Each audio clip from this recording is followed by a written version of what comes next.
Sofia. Dan ini ada Ibu Etika. Ibu Etika, Assalamualaikum Ibu. Oke. Gimana Ibu? Tadi Ibu ya yang mualafkan ya? Mensyahadatkan ya? Iya, kalau minggu yang lalu kita ada 18. Alhamdulillah. Nah, memang masih bukan tiap hampir seminggu atau sebulan 2 atau 3 kali. 4 hari berturut-turut kita maraton. Nah, kalau minggu ini yang 4 hari ini itu ada 4, 2, tapi yang satu klien berhalangan, satu yang ini 6 ya? 6. Karena urusannya yang lain kan kita akan menghitangkan ini jam setelah ini kami akan menghitangkan siapa? Daniel. Oh iya. 10 tahun juga kemarin saat ini yang malam aja karena paginya kita pembinaan mualaf. Jadi setiap kami datang mualaf yang sudah disyahadatkan kan harus datang ke base camp kami di Tangerang. Bala Pamulan. Kami cek bacaan Al-Fatihahnya, sholatnya. Nah, beberapa juga kami ajari yang belum bisa, kami sempurnakan. Karena masing-masing mereka sudah belajar baik dari ustadz yang terdekat ataupun dari keluarga mereka. Nah, mereka biasanya tes ataupun ada beberapa yang konsultasi. Kami juga membuka konsultasi setelah syahadat itu bukan berarti harus lepas ya, masih terus kami bina sampai mereka bisa mandiri. Jadi silaturahmi tetap kami jaga.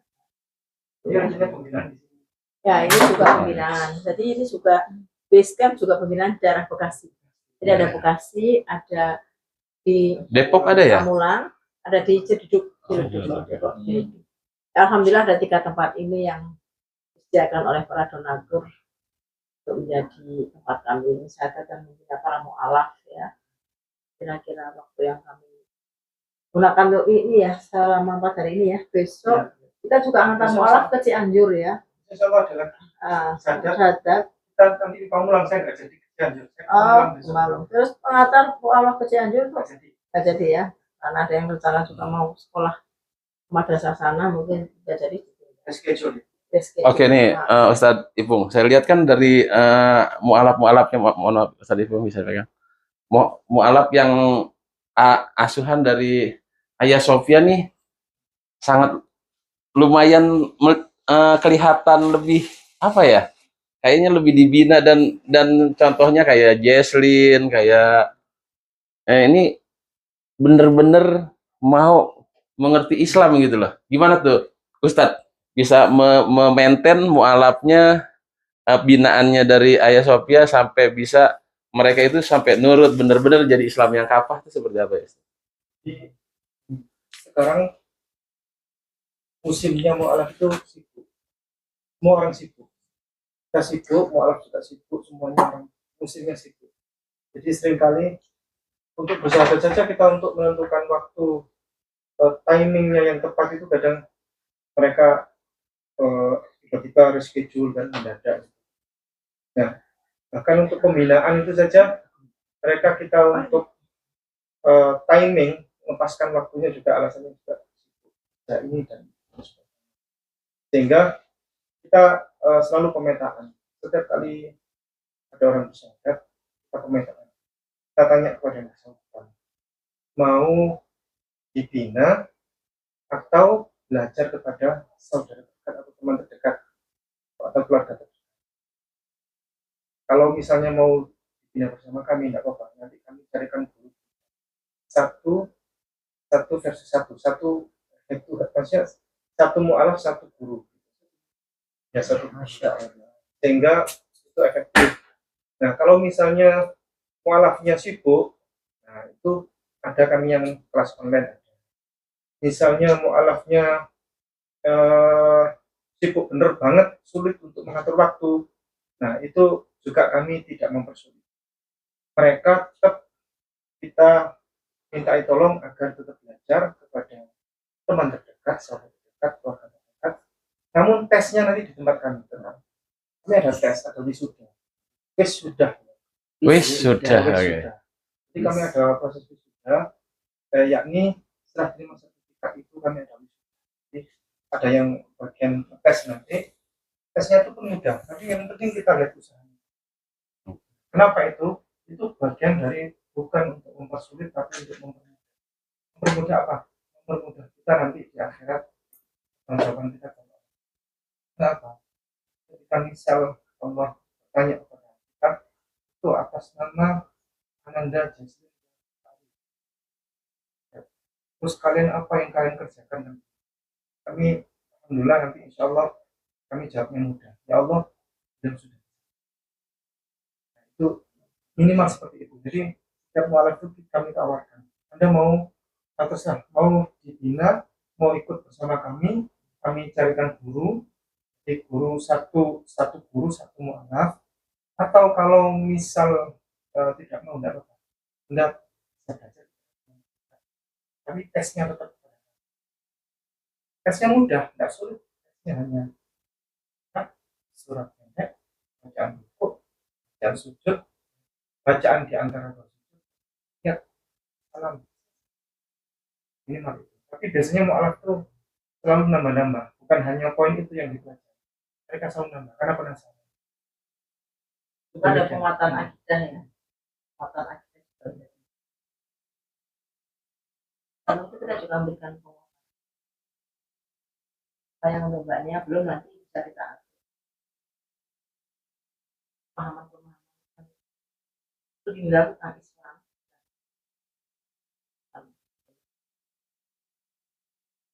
Dia tahu kenapa harus memilih Islam. Jadi, pokoknya kita berusaha semaksimal kami bisa karena semuanya ini kan yang kita bisa lakukan ya berusaha. Oke, Ustadz sama Ibu. Ini kan tadi saya lihat Christian ya. Kristinia. Nah, ini beliau langsung diajak sholat. Emang bisa gitu Ustadz? Mualaf itu memang harus langsung sholat tanpa dia harus mandi besar dulu atau apa? Kan ada tuh yang ya mualaf-mualaf yang ini bilang harus begini dulu, harus begini, banyak banget aturannya deh. Kayak gitu gimana Ustadz? Jadi kalau di Manado, Sulawesi Utara, itu kan tempat saudara kita mayoritas Kristen. Tak ketat. Di sana mualaf sentra Sofia Sulawesi Utara untuk bersyahadat harus mandi. Langsung khitan di tempat. Langsung khitan di tempat. Dokter siap sedia di sana. Langsung syahadat, langsung khitan. Perempuan juga dikhitan. Nah ini yang masih kami diskusikan di sana. Baiknya kalau perempuan tidak perlu, tapi di sana tuh ketat enggak, kita tetap perempuan tetap dikhitan. Tapi di sana bahasanya itu dicubit gitu. Oh ya, dicubit gitu. Terus di sana juga ada proses mandi besar juga. Jadi habis syahadat, mandi besar juga langsung di tempat. Dia akan handuk dan seterusnya. Gitu. Ya seperti orang dibaptis langsung begitu. Yeah. Nah, tapi cuman kalau di sini ini beda. Budaya tradisi di sini kita beda dengan di sana. Di sana Manado itu harga mati sudah di sana. Manado keras kan istilahnya.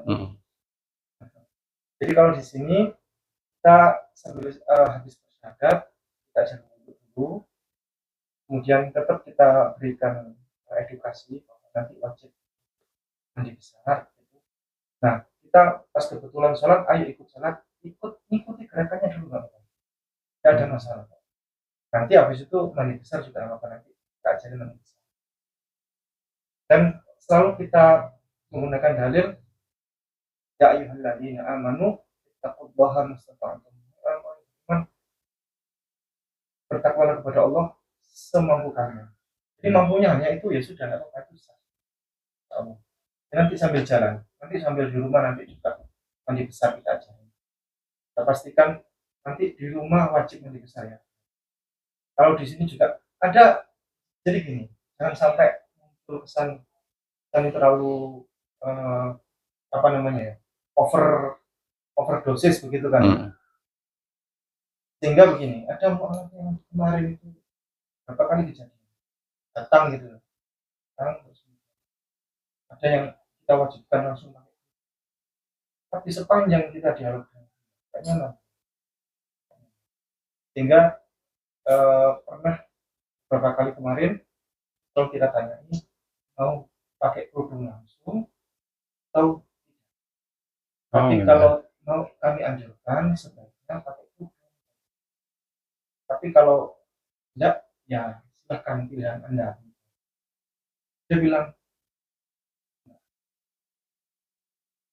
kemudian kita tunjukkan dalilnya. 1 Korintus pasal 11 sampai 6. Setiap orang itu wajib. Kalau wajib dikatakan. Tapi dia nggak nyaman juga. Sudah dialog gitu kan, nyaman. Syahadat berkerudung. Yang penting dia nyaman dulu. Jangan sampai nanti mualaf seakan-akan kan begini, sensitif. Orang sensitif.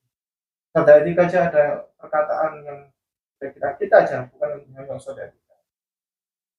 Akhirnya ini di hati gitu masuk, sehingga ada itu muncul persoalan yang itu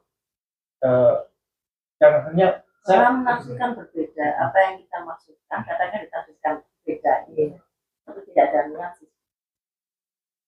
Kalau masalah hitam kan juga kita terus lah, kemarin di Cilodong juga seorang malah mengaku sudah hitam tahun 2015, tapi cek juga langsung diperiksa. langsung dicek ya, cek dan mengakhir dan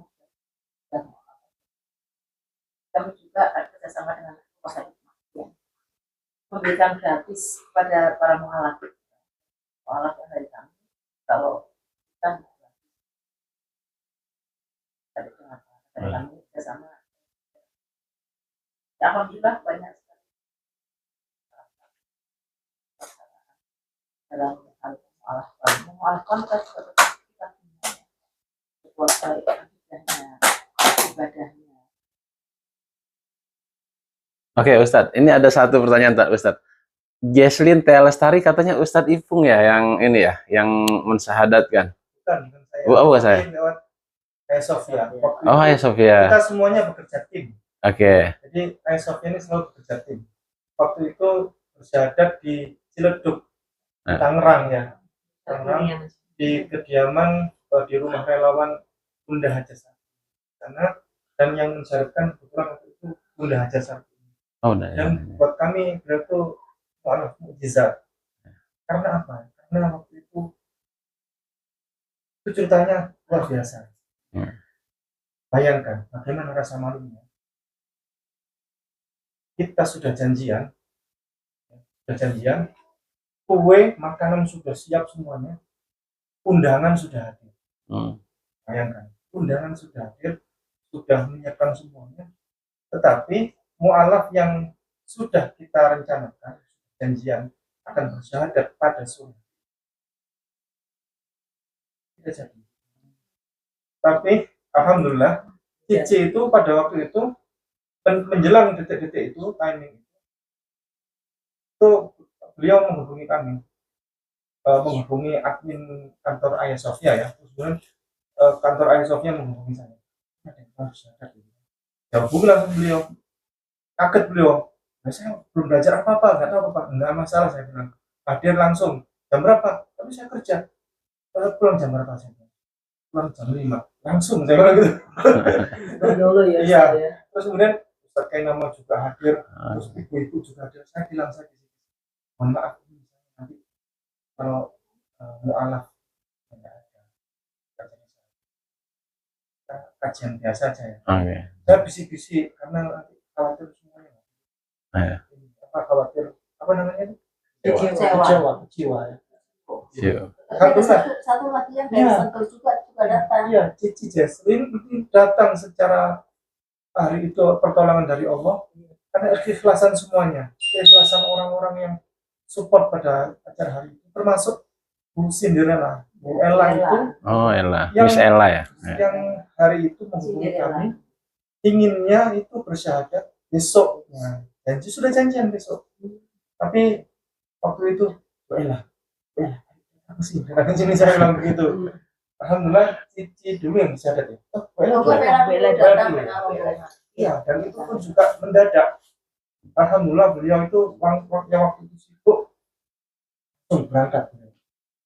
Dan memang misalnya waktu itu gagal, nggak ada yang sadar. Rasa malunya kami. Karena pertama kali ya di sana ya. Pertama kali di sana. Sama jadi relawan itu. Dan belum pakai hijab berarti Jesslyn? Datang tanpa berhijab. Masih metal berarti. Masih metal. Oh. Saya nggak tahu ini.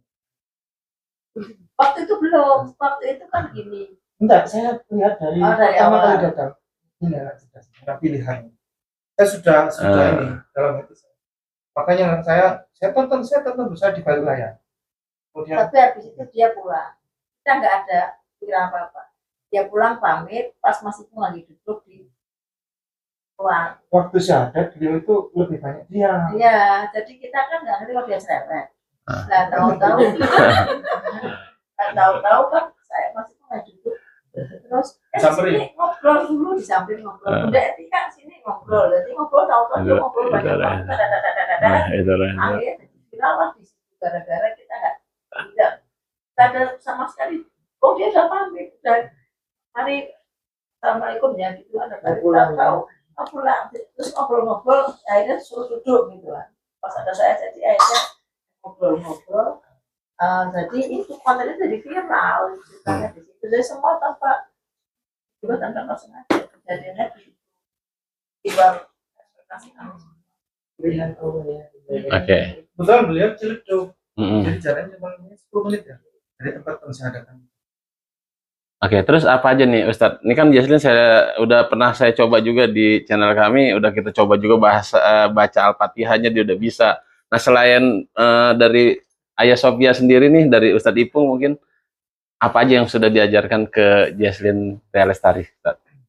Karena ada Jaslin ini kami harapkan beliau kan punya potensi untuk berdakwah, untuk menyampaikan dakwah kebenaran. Jadi kalau tidak diasah itu emang. Jadi kami ini sebenarnya untuk modalitas pendidikan beliau kami juga siap. Beliau untuk pengembangan wajib sebenarnya. Kan saya minta mondok mau nggak? Saya biar bisa. Dan itu saya itu dulu 2 tahun. Ya. Terus setelah bersyahadat 2 tahun tidak masuk ke media. Dia tidak keluar ke media. 2 tahun. Dia di pesantren, dia belajar agama. Bahkan dia kan menguasai bahasa Arab secara otodidak, dasar-dasar itu beliau tahu kan. Karena beliau 2 tahun. Karena dia tidak keluar ke manapun. Nah, Cici ini saya tawari, mau nggak mondok dulu? Artinya mondok itu jangan dianggap tradisional, bukan. Mondok itu adalah belajar. Namun beliau sibuk. Kategori orang sibuk. Seperti yang saya sampaikan. Sibuk dan mandiri. Ya, beliau mandiri. Orangnya mandiri. Nah, seperti Cici ini akhirnya saya setengah memaksa. Ya. Saya pilihkan guru, saya jadikan ini nggak bisa nggak online, bisa saya bilang gitu. Saya jadikan guru yang online. Yang penting nanti target kami nanti Cici bisa. Amin. Ya. Dan baca Quran, Ustaz. Ya. Bahasa Arab bisa baca Quran berarti ya? Prosesnya baca Quran dulu. Baru bahasa Arab. Targetnya bahasa Arab kan, tapi untuk ke bahasa Arab itu ya nggak bisa langsung. Karena bahasa Arab itu kan harus bisa huruf hijaiyah dulu, habis huruf hijaiyah bisa membaca Al-Quran itu. Basicnya di situ. Kalau sudah bisa membaca bahasa Arab, kalau langsung bahasa Arab itu nggak bisa. Karena belajar bahasa Arab ya, anta, dalika tilka, tapi hurufnya Latin. So, sama seperti Hebrew masa kita baca huruf Latinnya. Transliterasi. Ini kita jam 2 harus. Oke, terus satu kali lagi Ustadz. Nih Ustadz, ini tentang debat nih Ustadz. Ini besok kan katanya kemarin saya udah ngobrol sama Ustadz kayak nama Ustadz, katanya wah Ustadz kayak nama takut debat. Nah, tapi akhirnya saya lihat pamflet di Ustadz Ipung udah ngeluarin nanti Bu Atika akan debat dengan Bapak Esa Soru ya? Oh, Pendeta Budi Asyeli dengan tema Yesaya 53. Bisa diceritakan dikit Ustaz tentang persiapan atau acara? Ibu, Bapak dulu boleh. Baik, ini ada 2 agenda debat yang akan kita laksanakan insya Allah bulan Juni dan bulan Juni diselenggarakan tanggal 5 Juni. Tepatnya hari Rabu. 5 Juni hari Rabu. Ya. Hari Rabu tanggal 5 Juni itu dengan peserta debat adalah Ustada Etika Nur versus Bapak Pendeta Budi Asari. Bertempat di gereja di Surabaya, tepatnya di Pak Pendeta. Kemarin simpang siur kami tawarkan di tempat yang lain, kami tawarkan di mall. Mall itu sangat representatif sekali. Dari Pak Pendeta Budi Asari mintanya tetap di sini. Kami setujui, kami sepakat, ya mau gimana lagi. Dan tanggalnya juga kesepakatannya itu, tempatnya juga matchingnya di situ, ya sudah. Laksanakan soal tanggal 5 Juni dengan tema Yesaya 53, apakah untuk Yesus. Kemudian acara ini undangannya itu internal, Islam internal, Kristen internal. Kenapa kami tidak mengundang publik? Karena tempatnya tidak cukup. Tempatnya hanya kapasitas 50 orang. Jadi 50% itu Kristen, 50% Muslim, tapi kami internal. Itu, tapi tetap kami live streaming. Live streamingnya nanti bisa disaksikan di channel YouTube Mu'alaf Center. Kemudian acara itu dimulai insya Allah pukul 3:30 sore, tepatnya Pak Dasar. Kita langsung cut mulai 2 jam penuh kami akan lalui itu, 1 jam untuk narasumber Islam, 1 jam untuk narasumber Kristen. Waktunya timer catur itu dihabiskan. Jadi kalau salah satu narasumber kehabisan waktu, ya salahnya sendiri kan. Jadi masing-masing harus punya strategi. Kemudian nanti sholat maghrib, isoma, istirahat sholat makan, itu dilanjutkan pukul 6:30 sampai hingga pukul 8:30 malam akan ada tanya jawab ramah-ramah audiens dengan narasumber. Audiens Kristen boleh bertanya, audiens Islam boleh bertanya. Nah, dari situ nanti benar-benar ini uji kecerdasan. Nah, untuk moderatornya, ini moderatornya super moderator. Beliau adalah orang yang sudah berpengalaman dalam bidang debat. Sudah diasah mulai dari kecil dalam ajang debat nasional, ya, debat bahasa Inggris lagi. Ini debat bahasa Indonesia sama bahasa Inggris beda. Debat bahasa Inggris menguras energi, menguras pikiran luar biasa. Nah, ini adalah Cici Jason Teresta. Itu akan aktor dengan harapan apa? Dengan harapan nanti biar hidup juga, dan kita objektif. Objektif itu tidak boleh berpihak. Itu sudah sepakat, itu tidak akan berpihak pada siapapun. Nanti itu juga akan menyiapkan kartu kuning dan kartu merah.